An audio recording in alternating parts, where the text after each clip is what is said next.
Venga, pues buenas tardes a todas y a todos. Para los que no me conozcáis, yo soy Antonio Suárez, soy el director del Centro del Profesorado de Baza y os queremos dar la bienvenida a todos los que estáis aquí, especialmente a la asociación, el nombre no me lo aprendo, Asociación Íbera por la Dama de Baza, porque estamos encantados de que estéis aquí, de verdad. Nos encanta el papel que estáis haciendo dentro de la sociedad bastetana. Creemos que es necesario que existan más asociaciones como vosotros. El otro día estábamos revisando, Juan Carlos y yo, un poco las actividades que habéis hecho. Yo recuerdo con mucho cariño, la verdad, porque también afecta a otros compañeros de la educación, la presentación de un libro que estoy viendo, que está aquí la autora, Nieves Chillón. Estuvisteis presentando un libro, Auletris, y entre otras de las actividades que habéis hecho, ¿no? La menciono esta porque está aquí, me he encontrado con Nieves y precisamente viene al pelo. Esa semana que organizáis cada 21 de julio, yo creo que es fundamental para la ciudad. El fomento de la cultura íbera que hacéis, me parece que es una reivindicación y un trabajo para mantener y conservar el patrimonio, pero no mantenerlo de una forma estancada, sino de una forma totalmente activa y vivencial. Y eso yo creo que es fundamental. Yo lo hablaba con mi compañero Alfonso esta mañana, que esta asociación tiene rasgos que la acercan mucho a la asociación, a la asociación de amigos del país que había en el siglo XIX y que de alguna manera fueron un detonante de cambios económicos, sociales y culturales que se produjeron a finales del siglo XIX en toda España. Entonces yo veo en vosotros muchos rasgos de ese tipo de asociación y por eso sinceramente pues quería daros la enhorabuena por ser así y por trabajar de esa manera. Y bueno, pues sin más, le paso la palabra a vuestra compañera Puri Corbalán, ¿vale? Bueno, pues buenas tardes y lo primero desde la Asociación Íbera por la Dama de Baza, darle las gracias al Centro de Profesores de Baza por acogernos esta tarde aquí y particularmente a su director, claro, Antonio Suárez, y dar las gracias a Carmen por tener la deferencia de querer que Baza sea el primer sitio donde se haga esta ponencia y a Alejandro por su disponibilidad, que siempre estamos tirando de él y hablando de él. Es miembro de nuestra asociación y, por supuesto, nuestro arqueólogo de cabecera. Siempre pues, nos gusta mucho consultar con él cuando hacemos alguna cosa y esas cosas. Bueno, yo voy a hablar un poquito porque aquí quien tienen que hablar son ellos y son ellos los que nos tienen que dar explicaciones. Deciros que Carmen Mari Román Muñoz es licenciada en Historia y Antropología, tiene un máster en Gestión del Patrimonio, un máster en Arqueología y un máster en Antropología Física. Hoy viene a hablarnos sobre la Dama de Baza y su nuevo estudio antropológico, así como de los estudios obtenidos de los restos óseos hallados en las tumbas del Cerro Cepero. Y Alejandro Caballero Cobos, que ya lo conocemos muy bien, que es licenciado en Geografía e Historia, doctor en Arqueología por la Universidad de Granada y profesor de secundaria. Y nos va a hablar sobre las últimas intervenciones en los yacimientos arqueólogos de Baza. Y ya pues sí que empiezan ellos, que son los más importantes.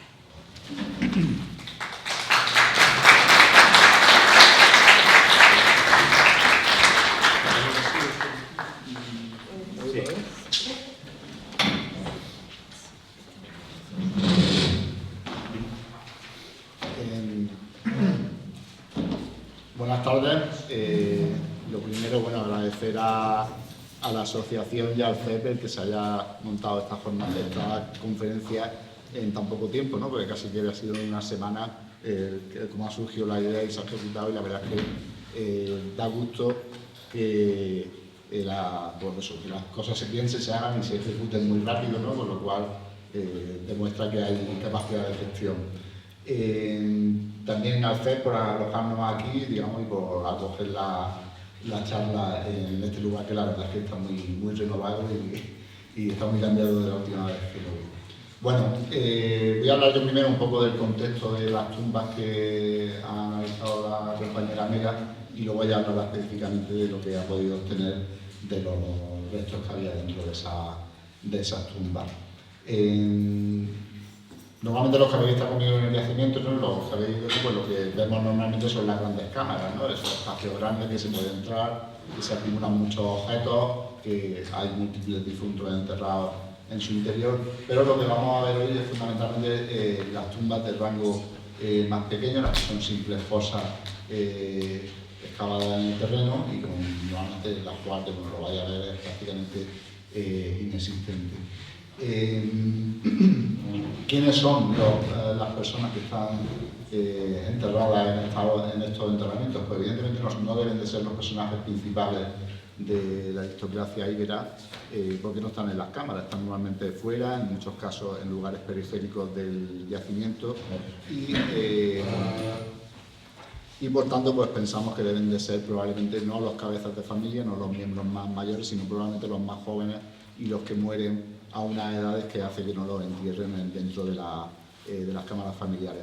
Tenéis que pensar que una familia de la protohistoria era una familia extensa, son muchísimos hermanos, padres, en fin, son grupos muy extensos y en las tumbas aristocráticas encontramos 3 o 4 difuntos enterrados dentro, ¿no? Por lo cual deben ser las cabezas de familia los más importantes y alrededor tenemos a la gente que, digamos, en lazo familiar probablemente sea más secundario. Hay que estudiar esto y habrá algún día que excavar alguna cámara grande con que podamos recuperar los restos óseos de los difuntos y saber un poco más de estas personas. Bueno, de la... lo entiendo, pero es como que se apaga. A ver, ahora sí. Bueno, aquí tenéis algunos ejemplos de este tipo de tumbas, que son simples fosas con la urna. En el mejor de los casos, como en la 180 tiene una tapadera encima, como en la 182. La 181 podéis ver que tiene como una especie de ladrillos de adobe delante, es una especie de marco que le hacían de adobe en la base para encajar la urna y que además curiosamente ese espacio lo llenan también con tierra con carbones, ¿no? Probablemente restos de la cremación o de algún otro tipo de ritual en el momento del funeral, ¿no? Esos son algunos de los ejemplos.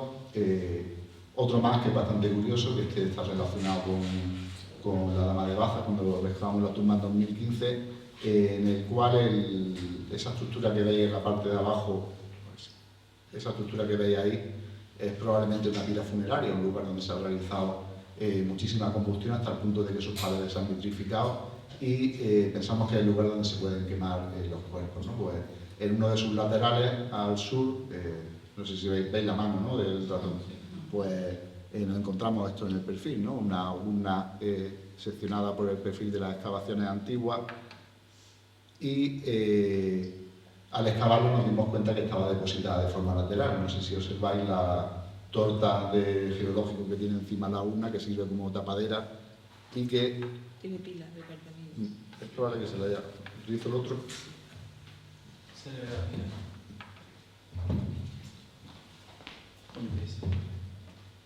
Vale. Lo que os comentaba, ¿no? La urna está introducida lateralmente y probablemente pertenece al mismo momento de ese ustrinum, de ese crematorio de cadáveres que luego posteriormente es destruido al hacer la tumba de la dama, ¿no? Por lo cual pertenece al nivel más antiguo de la necrópolis. Y otro caso este del invierno pasado, que cuando pudimos, bueno, hace 2 inviernos en realidad, de cuando se arreglaron los caminos del yacimiento, en el cual nos encontramos varias tumbas sucesivamente que son muy interesantes, son muy poco vistosas desde el punto de vista arquitectónico, pero pertenecen a ese nivel más antiguo de la necrópolis. La que estáis viendo aquí en el centro, esta la excavó Presedo y conocemos lo que salió dentro, y nosotros hemos recuperado una aquí abajo que... Y hemos recuperado en esa fosa una aislada, probablemente el resto de la cual desapareció en algún momento porque estaba muy superficial. Y la otra, la de arriba, la 199, pues curiosamente tiene una urna cineraria acompañada de una pequeña botella y una tapadera que, si lo veis, observáis en la foto, ha caído al pie de la han depositado junto a la urna. Y este conjunto es curioso porque hay ciertas sucesiones estratigráficas. La tumba 105, esta que excavó Presedo, es el nivel intermedio, porque esta tumba rompe un ustrinum que había aquí, que es esta superficie roja, lo rompe, construyen esa tumba y luego posteriormente el lustrinum lo cierran con este muletillo de yeso y finalmente ponen una urna dentro de ese espacio, ¿no? O sea que algunos lugares de incineración, de cremación de cadáveres, pueden acabar convirtiéndose en lugares también donde se depositen la urna y los restos óseos de los difuntos. Y por último, tenemos un caso del invierno pasado. Esta es la 142, una tumba espectacular que excavamos el pasado invierno, que está rematada con un muro a los laterales, tiene madera, en fin, hay una complicación arquitectónica bastante importante en esta. De hecho, Presedo, cuando la excavó, hablaba de que se le encontró las vigas de madera del techo dobladas dentro de la cámara. Vale, sí, ahora sí. En fin, un espacio arquitectónico muy interesante que Presedo se lo encontró vacío, no había ningún tipo de ajuar dentro, ¿no? Pero ya tenemos documentado que los propios íberos saquean tumbas, con lo cual no es nada fuera de lo común. Y en el centro de la cámara veis que hay un hoyo, un pequeño hoyo que está justamente en el centro geométrico de la cámara. Ahí Presedo nos habla en su libro de que lo que halló fueron algunos restos cremados de difuntos con fragmentos de un brasero de bronce, con estas palanganas de bronce con asas articuladas que parecen muchas tumbas, ¿no? Esa fosa en realidad no pertenece a la misma tumba, de un momento posterior. Probablemente la tumba se derrumbó, se fue colmatando de tierra y todavía debían de verse las paredes para colocar el hoyo en el centro geométrico de la cámara, y ese enterramiento sería secundario, sería una reutilización tardía de esta cámara.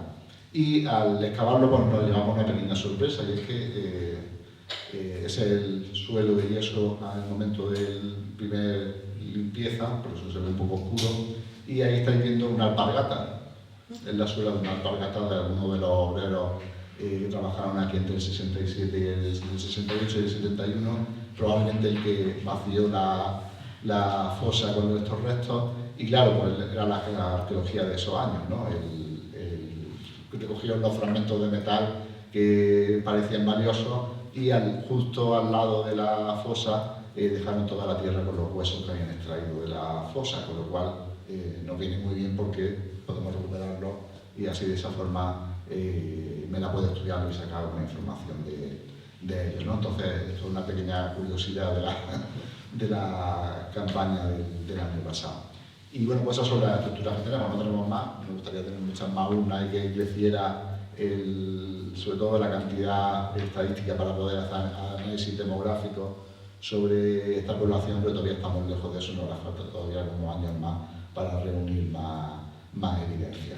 Y sin más, pues voy a dejar con Mela que nos cuente su información. Vale, muchas gracias. Yo me vaya a disculpar, pero yo necesito ponerme de pie porque no me hallo sentada, la verdad.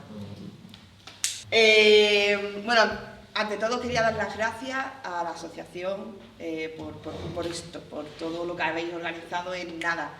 Al CEPE, por supuesto, por cedernos las instalaciones, también por participar, por involucrarse, y sobre todo también quería darles las gracias a todos y cada una de las personas que estáis aquí por venir a escucharnos a esta hora con el frío, en fin, muchísimas gracias. Bien, mi intervención se justifica porque yo estoy realizando un trabajo, como bien les ha explicado, sobre los restos de Cerro Santuario, y además estoy realizando el estudio antropológico de la Dama de Baza. Entonces creo que era muy necesario que viniera a Baza a explicarle a la gente de Baza. ¿Sí? No sé si llegaría, pero ir va. Sí, no sé. Sí. Bueno, da igual, sí, no te preocupes. Muchas gracias. Eso, que quería decir que explicarle a la gente de Baza qué es lo que tenemos hecho hasta el momento en resultados a nivel antropológico, qué es lo que se está haciendo con los restos de la Dama de Baza y qué es lo que se proyecta hacer en un futuro con esos restos, ¿no? O sea, con esos resultados, quiero decir. actualmente estar en medios de comunicación, mucha la noticia, y no me parece justo que os enteréis por medios de comunicación de algo que os forma parte de vuestro patrimonio, que es vuestro, ¿no? Que la dama es vuestra. Entonces, bueno, pues eso era, a modo de introducción, justificar mi conferencia de hoy. Bien, antes de comenzar la conferencia estábamos hablando un poco sobre lo que era el ritual, ¿no? Que decíamos que cuando hablamos de un ritual de cremación, dentro de la palabra ritual se encierran dos vertientes, dos perspectivas, ¿no? La primera perspectiva sería la actividad mágico-religiosa que conlleva realizar el ritual, o sea, la implicación para el grupo social de lo que era ese trasfondo, ese traslado del alma del sujeto de una forma a otra, que eso, pues por desgracia, no tenemos fuentes de primera mano propiamente íberas que nos expliquen qué se hacía y cómo se hacía, y por tanto lo que tenemos es que unas reconstrucciones a partir de lo que creemos que podría suceder, ¿no? Y después la actividad para con el difunto, o sea, el ritual, cómo afecta ese ritual, eso que se está haciendo, mágico-religioso, con el cadáver, cómo afecta. Y entonces ahí sí podemos, a través de la antropología física, sí podemos acercarnos a los resultados, a lo que realmente pasó, y eso lo hacemos a través de los restos óseos. Para ello quería explicaros un poco cómo lo hacemos y después explicaros de los resultados, para que un poco no os quedéis un poco cojos en la explicación. Bien, cuando encontramos las urnas de cremación, lo primero que hacemos es hacer un proceso de microexcavación, que consiste en llevar una excavación arqueológica con toda la complejidad que eso conlleva, unidades estratigráficas, cambio de coloraciones en el sedimento, potencias de cada unidad, hallazgos, etcétera, etcétera, a un espacio pequeño, como puede ser una urna de cremación. Para eso empleamos materiales que sean poco dañinos para el hueso, porque ya son huesos que están muy fragmentados, ya por el propio proceso pirolítico y también por el propio sedimento que acompaña a la urna. Entonces es un proceso que es muy lento para evitar posibles daños en los huesos. Este caso lo traigo que es muy bonito, fue de la primera urna de cremación que yo estudié de Cerro Santuario, que encontramos una cuentecilla y encontré, es que no se ve bien por la de esto, pero la imagen de esto de aquí, este fragmento de sedimento, es la huella de un íbero. Si se fijan que tiene aquí unas líneas, son las líneas de la huella dactilar, posiblemente de un dedo pulgar, de la persona que colmató la urna y aplastó el sedimento para completar el proceso, ¿no? Entonces, cuando yo empiezo a excavar y voy viendo eso, digo, esto es una huella. Y lo recogí, le hice, o sea, la fragilidad fue momentánea, el tiempo de hacer la fotografía, porque el sedimento era terroso y conforme lo estaba extrayendo se estaba ya desmoronando, pero pude captar el momento justo ese para conservar la huella de un íbero de Cerro Santuario que formó parte de ese ritual, ¿no? Bien, como digo, lo primero que encontramos una vez cavamos y, como digo, retiramos ese sedimento en el cual muchas veces nos encontramos joyas como esta, el resultado es este.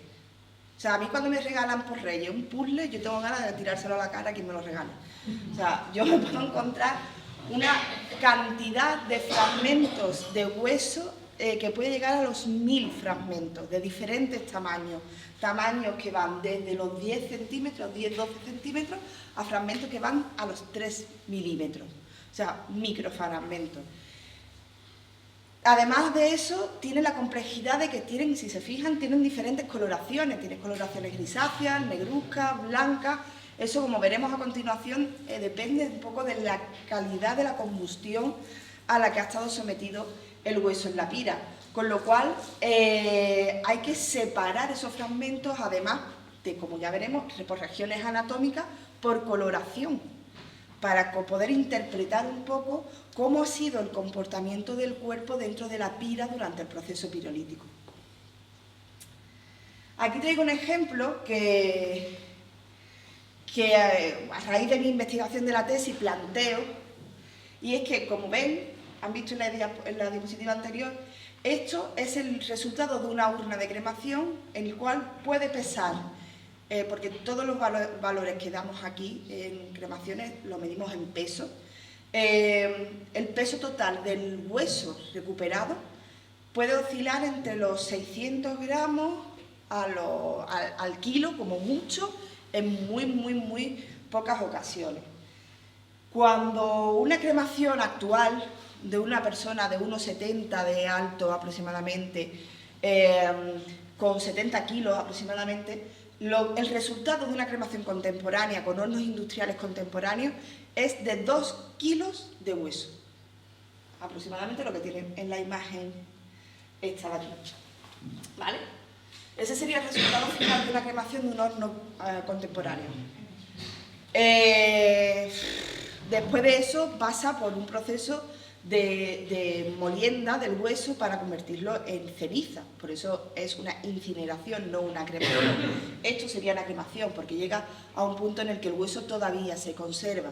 La incineración ya lo pulveriza, lo convierte en ceniza, ¿vale?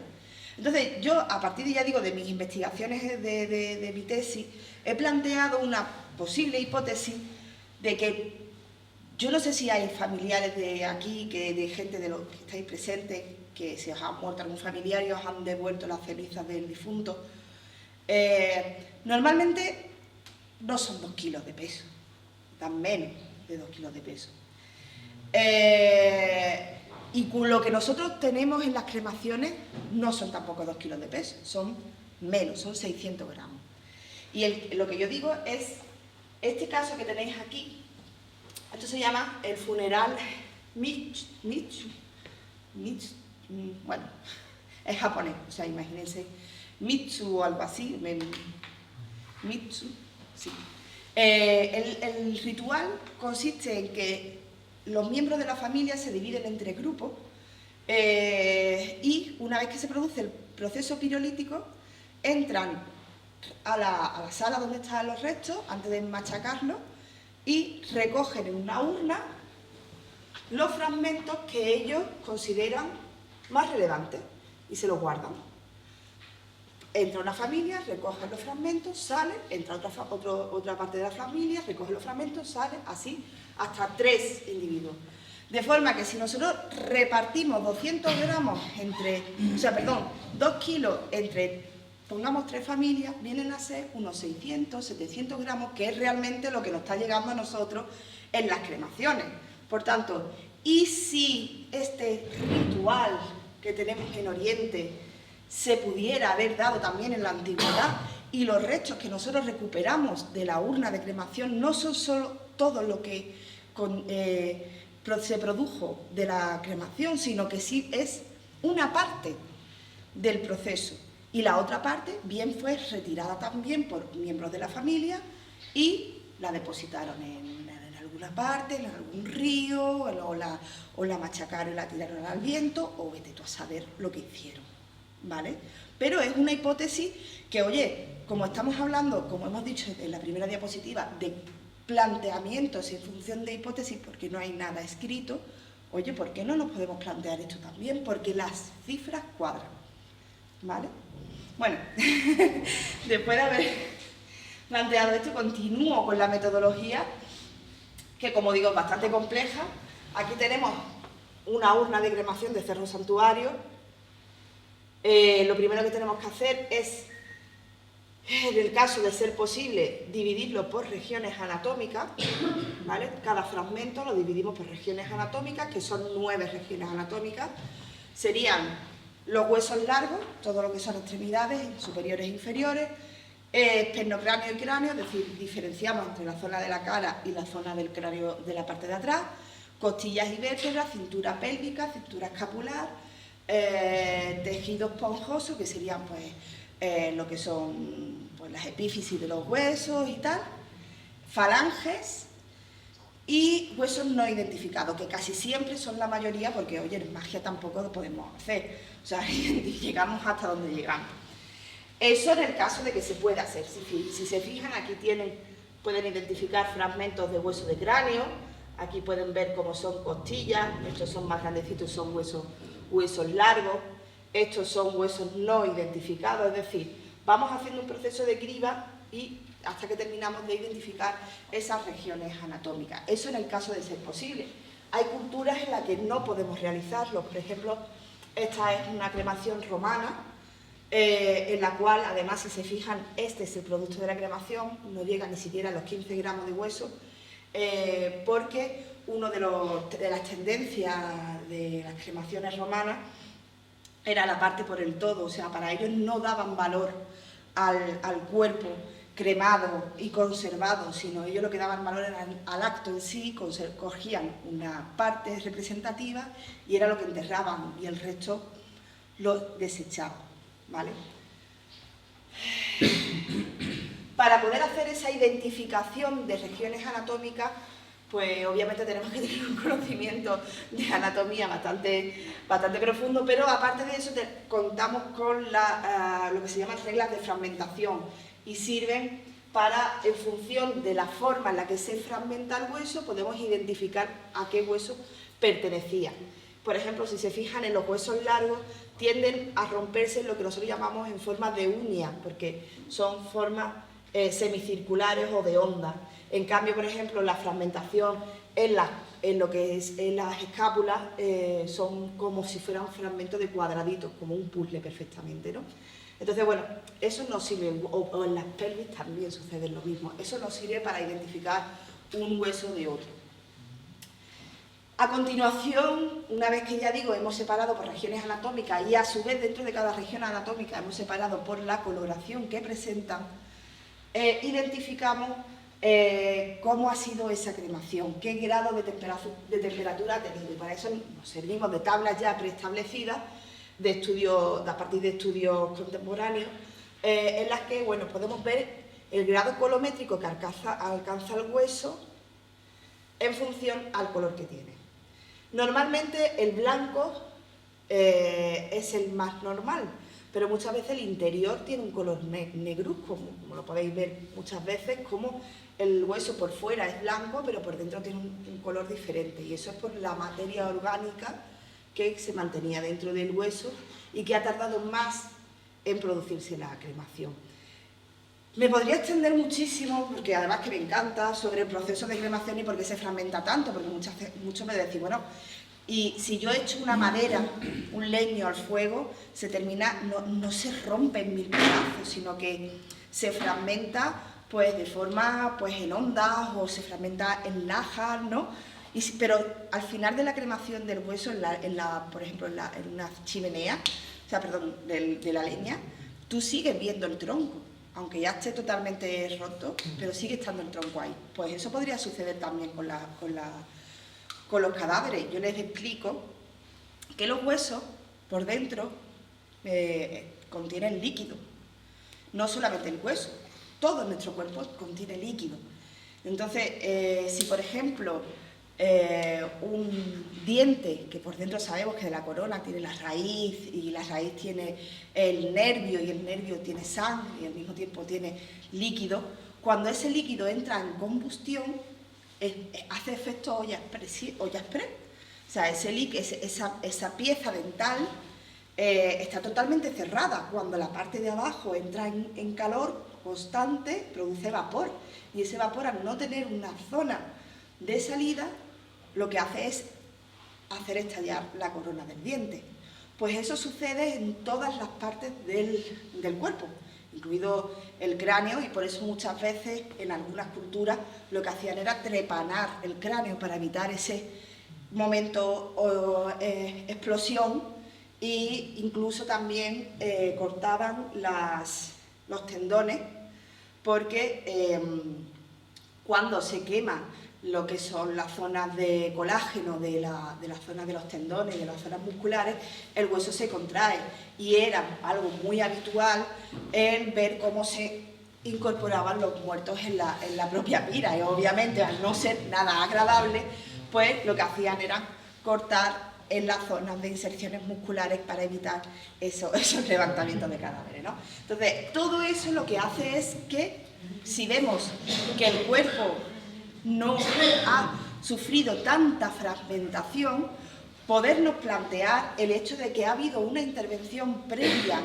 al momento de la pira, durante el momento de preparación del cadáver, en el que se ha manipulado ese cadáver de tal forma que han evitado que se haya producido esas determinadas contracciones y esas determinadas pérdidas.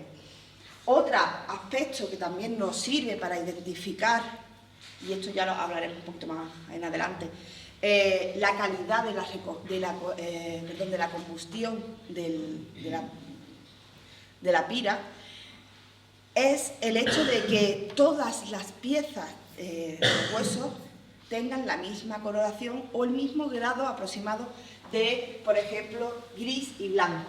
Y no se den, por ejemplo, como ahora veremos, gris, blanco, negro, ¿vale? ¿Eso qué quiere decir? Cuando encontramos cremaciones así, bien, pues el cuerpo, cuando está en la pira funeraria, cuando digo que se queman las inserciones musculares, pues si el cuerpo está en una pira funeraria en la cual los maderos se están moviendo y tal, si se queman las inserciones musculares, pongamos de los brazos, se caen fuera de la pira. Y eso lo vemos actualmente en la India. Existe un señor, en las cremaciones que hay a la orilla del Ganges, hay un señor que se encarga de recoger los restos que se caen fuera de la pira y volverlo a meter dentro para que tenga todo el mismo tiempo de combustión en la pira. Entonces, claro, si nosotros vemos que hay una extremidad o un elemento de algún hueso que tiene una coloración diferente, podemos decir que la calidad de la combustión no ha sido tan buena, puesto que no ha habido nadie pendiente de la recogida de esos huesos. Si hablamos de un sujeto, puede ser que sea por algo ocasional, pero si hablamos ya de un grupo poblacional en el que eso es una constante, pues puede ser que es que no sea la práctica el que haya alguien pendiente de eso, sino que simplemente hasta donde llegue la pira llegó, y si hay fragmentos que están más quemados, o sea, partes del cuerpo que están más quemadas que otras, pues propiamente propio del ritual, ¿no? Esto es lo que les decía, ven cómo tiene, esto es una misma cremación, ¿vale? Blanco, negro y gris azulado. Eso me está diciendo que la cremación no ha sido constante, que ha habido paradas de un mismo hueso, además de una misma región anatómica, porque esto es cráneo, de una misma región anatómica posiblemente se haya producido la explosión que les he comentado, una parte del cráneo haya quedado dentro de la pira y otra parte del cráneo haya salido a zonas exteriores de la pira, con lo cual ha producido diferentes coloraciones en una misma región anatómica. Voy a beber agua. Voy bien de tiempo, que no quiero echarlo mucho.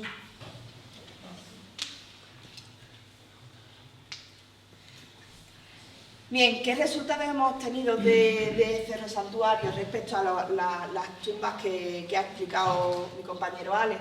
Bueno, pues hemos estudiado 7 individuos. Lo que comentaba Alex, son poblaciones muy jóvenes, o sea, estamos hablando de población de unas edades aproximadamente entre los 16 y los 21 años.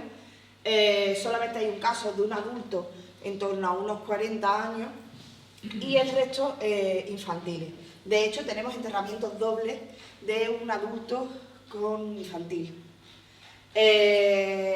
Lo normal a la hora de determinar el sexo, esto es lo fácil, porque el hueso lo podemos ver y saber aproximadamente qué edad tiene por las suturas craneales, en fin, por una serie de metodologías que es fácil de determinar aproximadamente qué edad tiene. Lo complejo es determinar el sexo. ¿Por qué? Porque los biomarcadores que nosotros empleamos en la antropología física para establecer cuáles son, pues si la pelvis, son zonas tan fragmentables que, por desgracia, nos llegan muy deterioradas o casi machacadas, y con lo cual es imposible determinar el sexo. Eso no quiere decir que no lo podamos hacer, sino que en la mayoría de los casos la determinación del sexo se queda en indeterminado y en pocas ocasiones podemos determinar el sexo. En este caso hemos determinado en 3 indeterminados y en 2 femeninos y en 2 masculinos.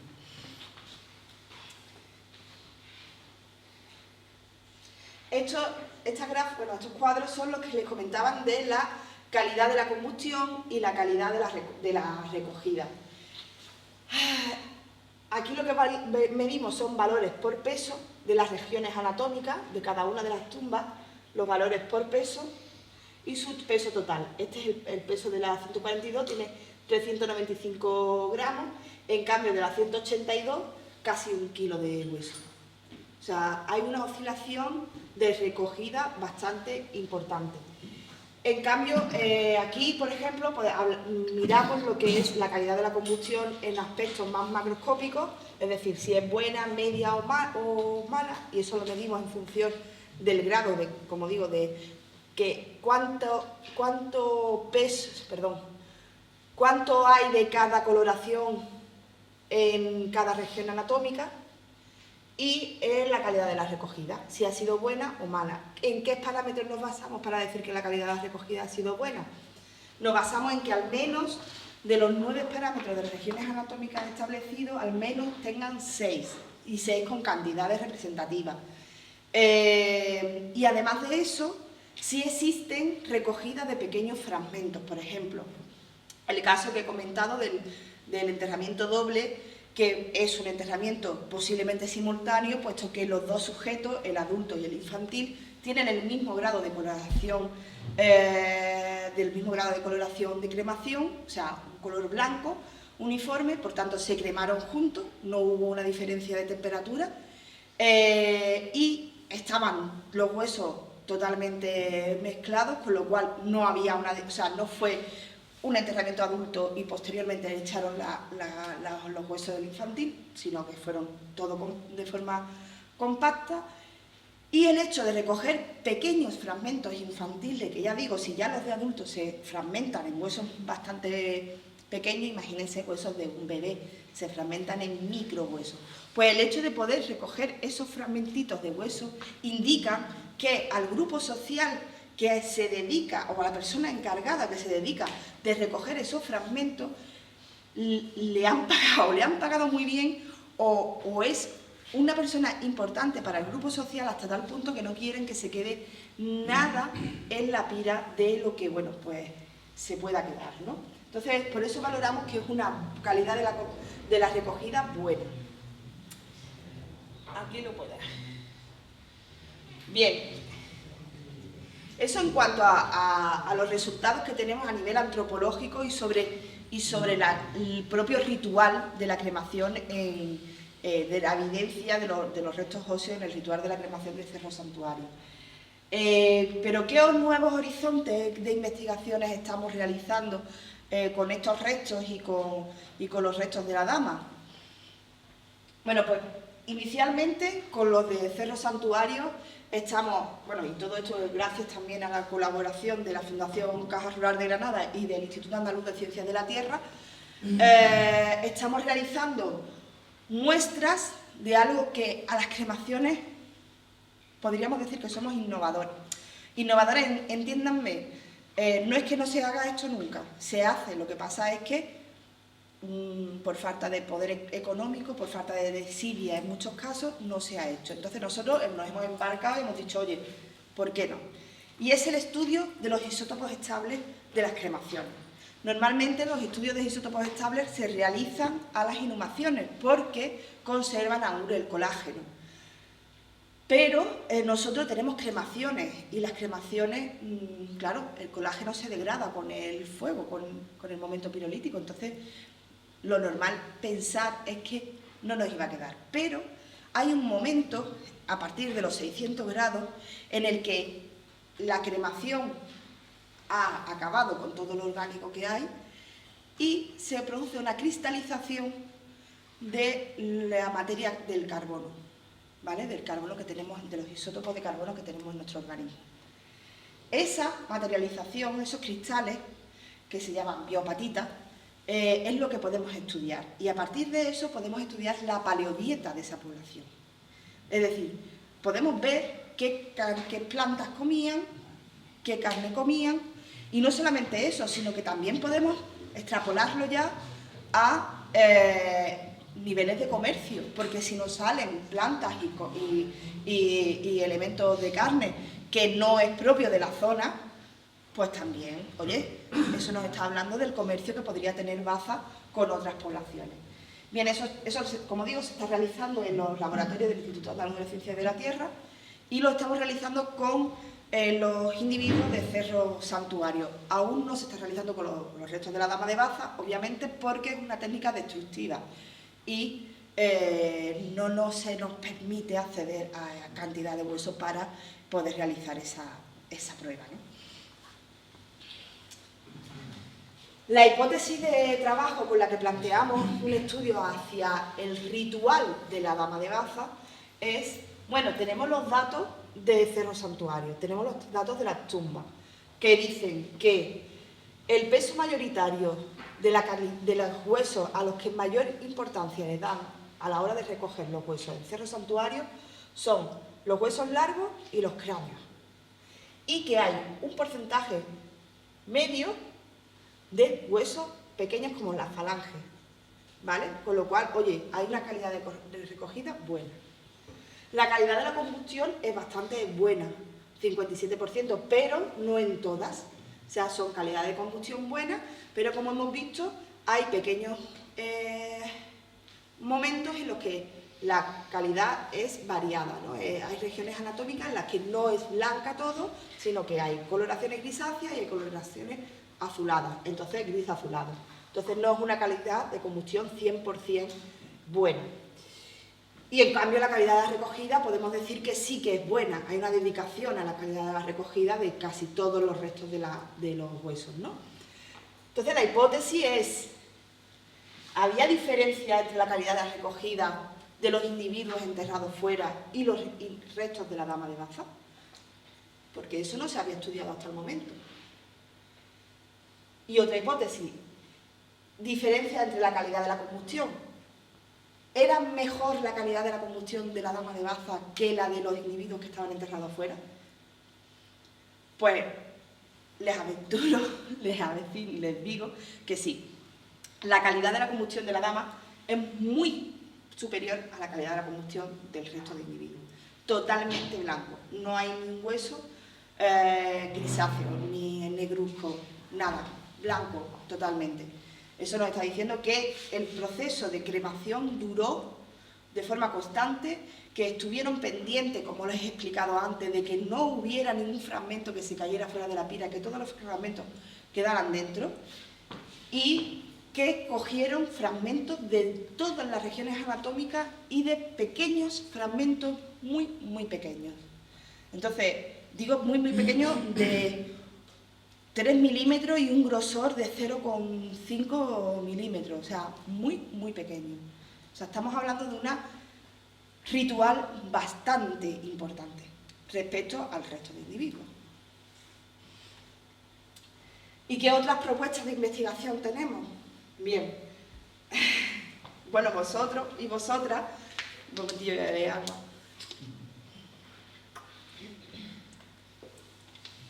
Vivís en primera persona, igual que estoy viviendo yo ahora a partir de comenzar este estudio, la polémica o el chascarrillo de ¿y seguro que es una mujer?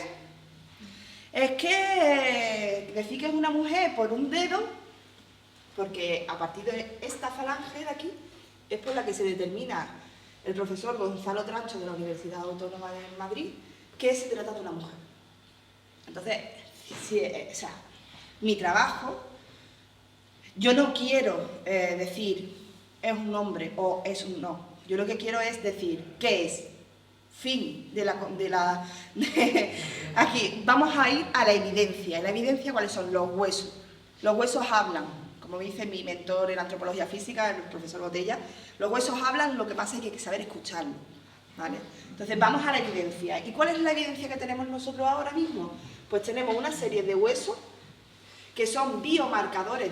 ¿Recuerdan los biomarcadores que le decían que algunas veces no tenemos, por tanto no podemos establecer los sexos? Pues en este caso hay fragmentos pequeños de biomarcadores, como por ejemplo puede ser esto de aquí, que es una rama mandibular. Hay fragmentos de una cabeza, de un fémur.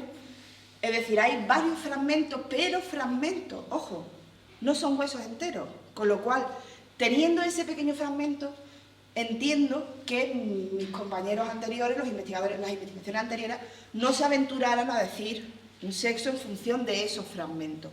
Pero el último estudio antropológico que se realizó en 2007. 2007. Ha llovido una mijita y hemos avanzado, y las nuevas tecnologías avanzan como el viento.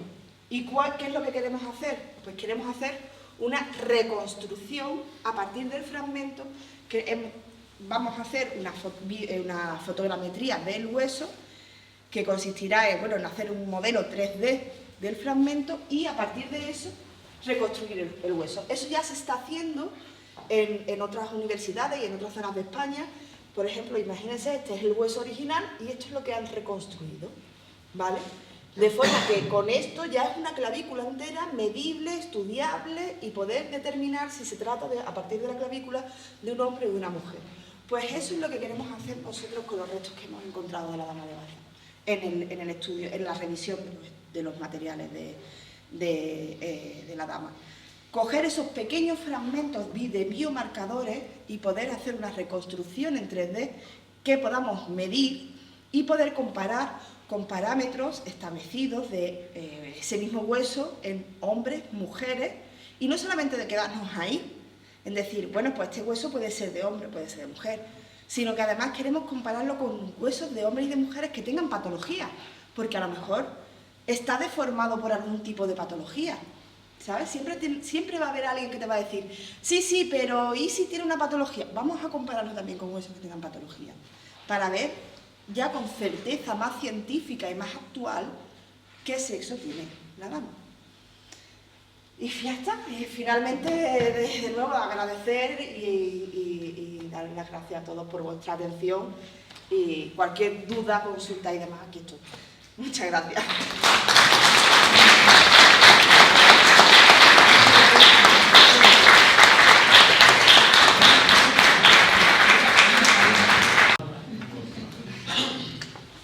Muchas gracias.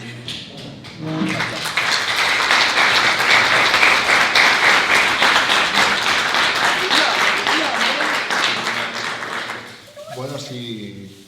Nada, qué bonito. Había yo desayunado con ella, 2 días. Si alguien tiene alguna pregunta, curiosidad, observación, yo me he quedado apabullado con lo que ha contado. O sea. Pero si alguien quiere preguntar, tiene alguna duda. Yo sí tengo una duda, porque cuando hacéis el estudio de la patología, hablado que se puede incluso saber la paleodieta que tuvieron a partir de.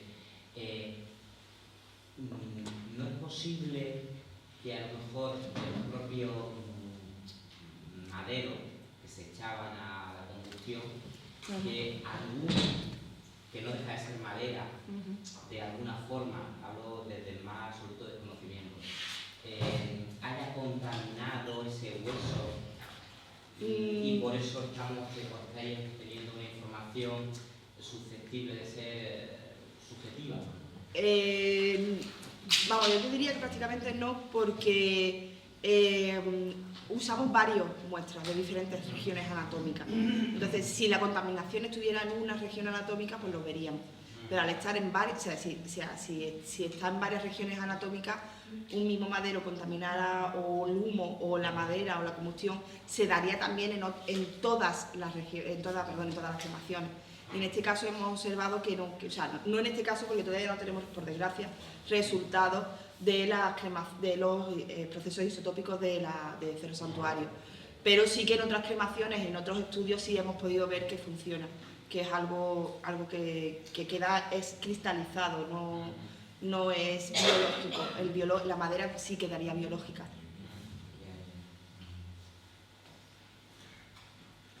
Yo te pregunto, para que me confirmes si lo he entendido bien. En la última intervención, entonces, ¿han aparecido huesos de la dama que habían pasado desapercibidos o lo he entendido mal? No.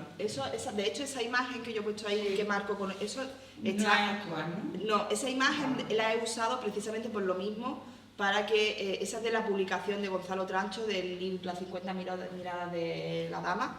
Lo podéis encontrar ahí perfectamente, esas dos imágenes que yo he puesto, y de hecho el hueso ese que yo he señalado está en esa imagen. Lo que yo hago es que con esos huesos he dicho, cuando yo lo vi, dije, oye, pero esto se le puede hacer fotogrametría, esto se puede hacer reconstrucción. Claro, estamos hablando que eso fue en 2007. A día de hoy las técnicas estas te hacen cosas maravillosas. También digo que hay que siempre, para evitar posibles males mayores, decir siempre, son reconstrucciones a partir de un fragmento. No podemos decir ya el todo por el todo, porque tenemos que ser conscientes de la realidad, ¿no? Y la realidad es que los huesos cremados se quedan en pequeñas esquilas y demasiado hacemos con poder sacar algo. Sí, yo tenía una duda. Ha dicho usted que la cantidad de huesos que encuentran en la urna era pequeña, ¿no? ¿No puede ser también, igual que ha dicho que en las cremaciones romanas, por la cantidad de huesos que quieren recoger? Claro, es lo que digo, la recogida, o sea, nosotros no sabemos lo que el grupo social recoge. A lo mejor no lo recogían todo, ¿no? Efectivamente, por eso he puesto la hipótesis del ritual este que hacen los japoneses, que por cierto, una anécdota es que por eso, si se han fijado en la imagen, usan palillos para cogerlos. Y por eso para los japoneses, cuando comemos y clavamos los palillos chinos en la comida, les resulta un insulto, porque para ellos es como algo sagrado, ¿no? Entonces, ese ritual cogen una parte, cada familia coge una parte. Entonces, lo que a nosotros nos llega, esos 600, 300, 15 gramos, es una parte. Obviamente, cuando tú te encuentras 15 gramos de hueso, sabes que el resto del cuerpo tiene que estar en algún lado. O han hecho algo con ese hueso, o se lo han llevado, o a lo mejor incluso en otra urna que hemos encontrado en la misma necrópolis, están dentro de esa urna y pensamos que es otra cremación, pero no lo podemos identificar. Y mi última duda era, en el caso de la dama, si hay más cantidad de hueso, si fueron más meticulosos. La dama tiene 600, casi 700 gramos de hueso. Y como ya digo, más de 6 regiones anatómicas recogidas.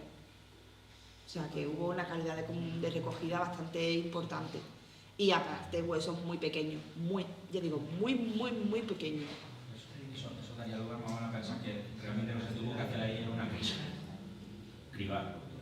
Para conseguir sacar un hueso tan pequeño como de milímetros, puede ser. Para estar recogiendo un montón de cenizas, eso se tiene que cribar sin más remedio. En las cremaciones normalmente se dice que se lavan los huesos y se lavaban y se metían dentro de la urna después de lavado. A lo mejor es una mala interpretación el lavado, sino cribado. Para sacar las partículas tan pequeñas. Puede ser. Por eso digo que son nuevos horizontes de investigaciones, nuevas propuestas de ritual de reconstrucción. Vosotros que trabajáis también tan maravillosamente eso, nuevas propuestas para el propio ritual de la cremación. O sea, nos queda todavía mucho que saber de la dama. Mucho. Un lavado con una tela que echaban agua y lo que colaba y caía, puede ser. Quedaba el hueso en la puede tela. ser. Realmente se puede hacer el lavado. Sí, una tela tipo lino, que también es así. Para que queden milímetros de hueso tiene que ser marca con un palillo. Sí, además que quedan esquirlitas muy pequeñas, que no son esquirlas, quiero matizar, que no son esquirlas que se han fragmentado a posteriori en la bolsa del hueso, en el museo, y que yo he visto y he dicho, mira, es que han recogido. No, porque nosotros en arqueología lo sabemos, cuando un hueso se fragmenta de reciente, lo que son los bordes tienen una coloración diferente.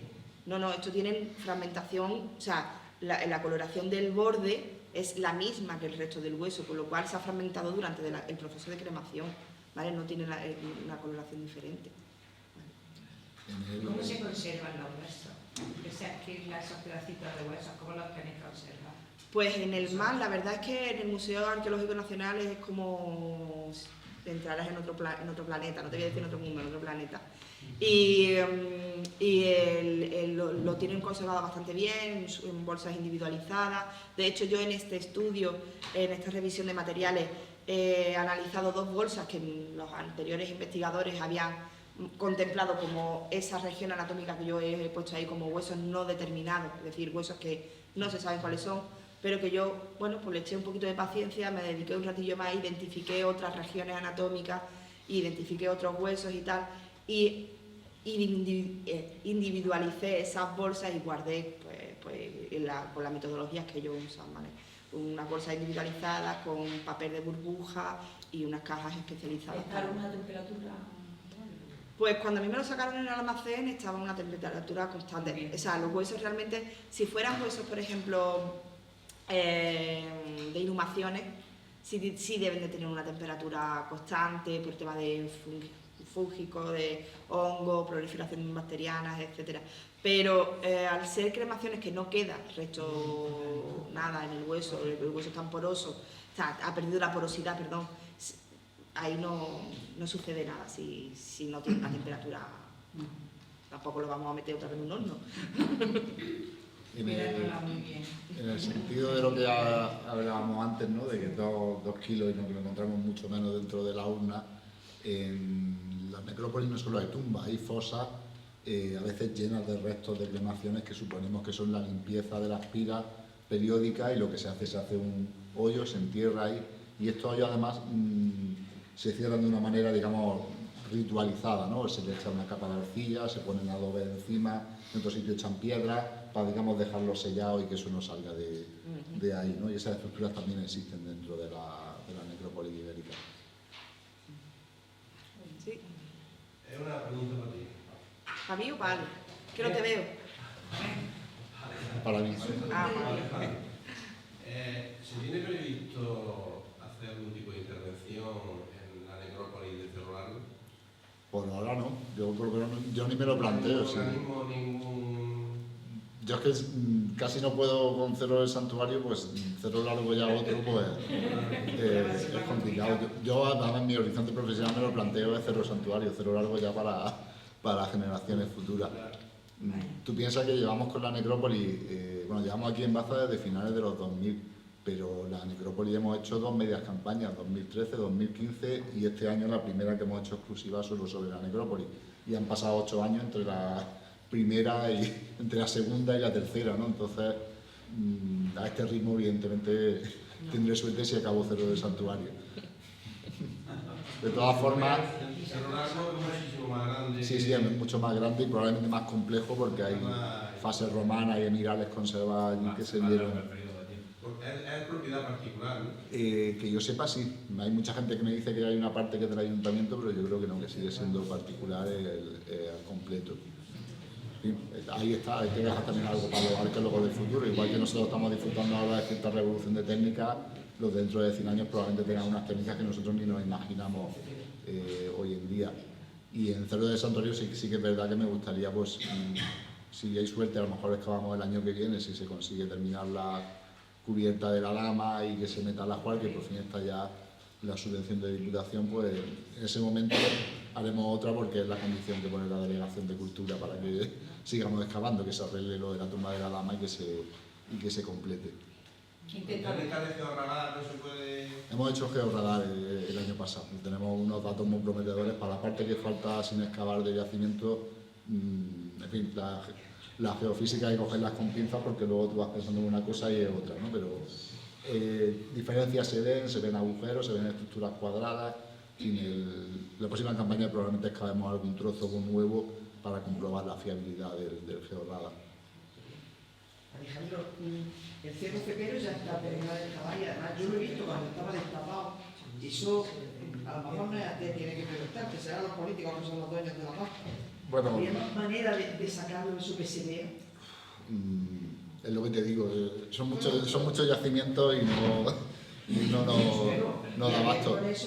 Yo estaba en la parte que está poniendo valor. Lo que hace falta urgentemente es comprar el resto del cerro, que la parte que es privada, y que lo que hay que se excavó en los años 50 y 60 y demás, que por lo menos se le haga una intervención para que la terma no se termine de destruir, que el baño se pueda reconstruir, que el ninfeo que hay, esa fuente de Siares también se puede reconstruir algunas cosas, entonces eso sí es urgente hacerlo.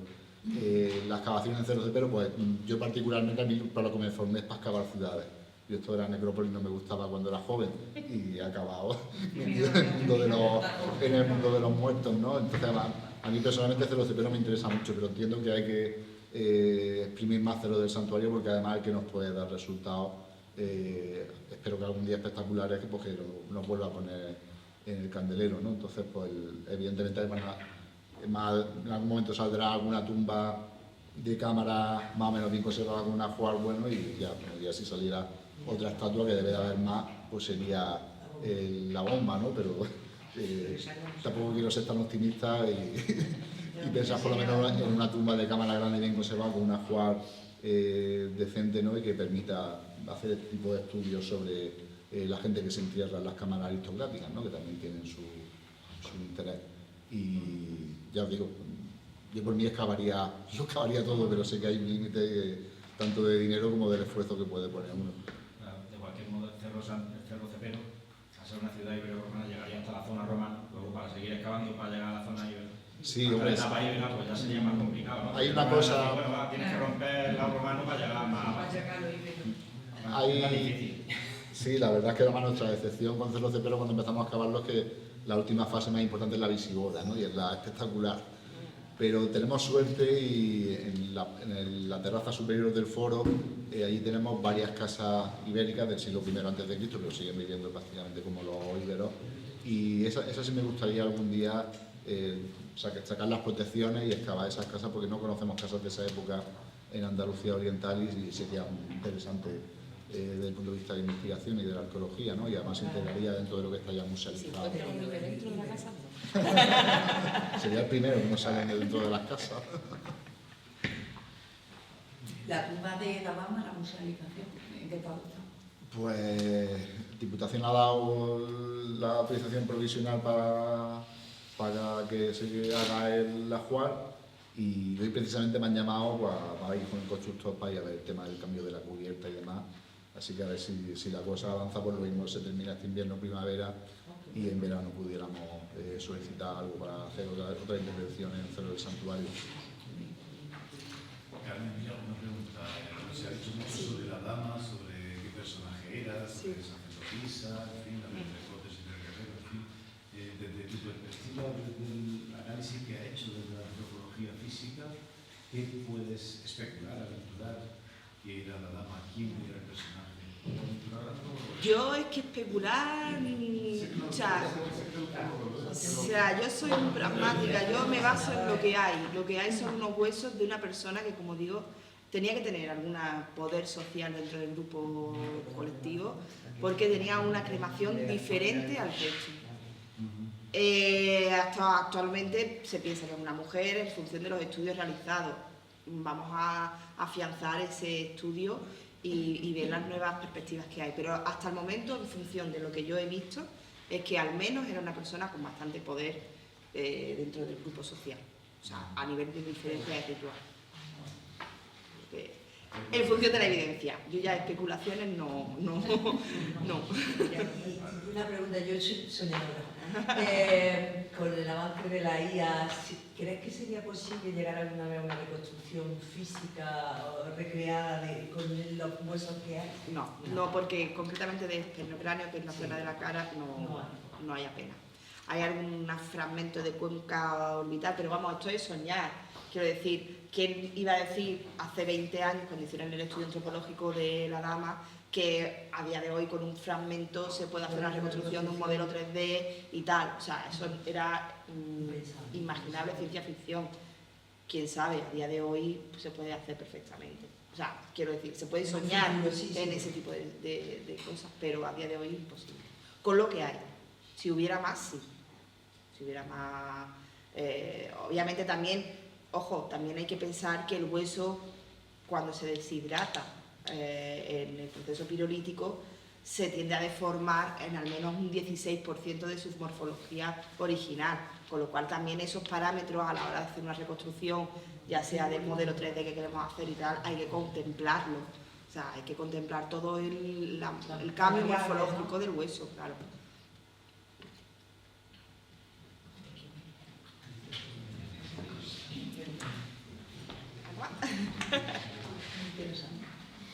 Bueno, pues nada. ¿Ya está? Agradeceros a todos.